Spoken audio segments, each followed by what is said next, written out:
Day 20, one more day, one more day. Thanks for going on this journey. It has been great so far, hearing some great stories.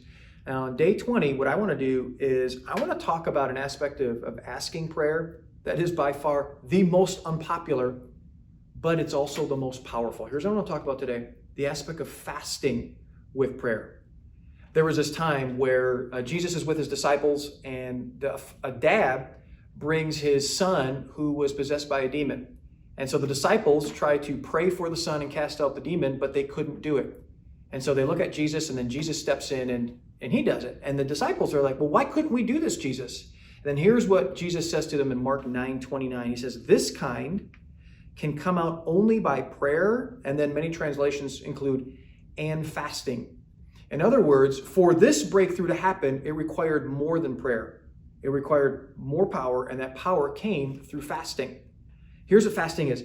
Fasting is going without food for a time to focus on God.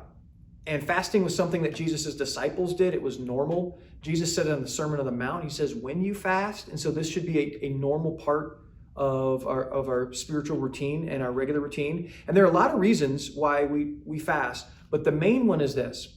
Fasting is saying to God that this is so important to me that this is above and more important than my physical needs.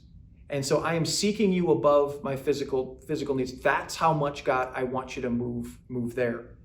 Now, some of you are asking God for some really big things in your life right now.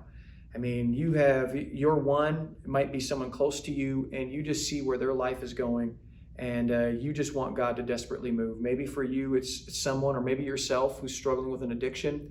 Maybe your marriage, or you know someone who's marriage, and it's just like, God, we need a miracle here. Maybe financially, maybe with your career. I mean, you are just asking God, and it's going to require a miracle of God for this to happen. You know what? This kind of prayer, as Jesus said, can only come by prayer and fasting. Would you try fasting?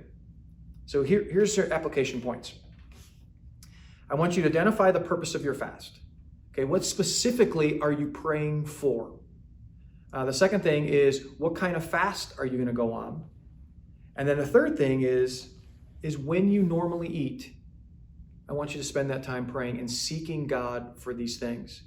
I'm telling you, there are just certain things in our life that we get so desperate for that when we fast, when we say, God, this can only come out by prayer and fasting, it gets God's attention, and you know what? It gets our attention as well.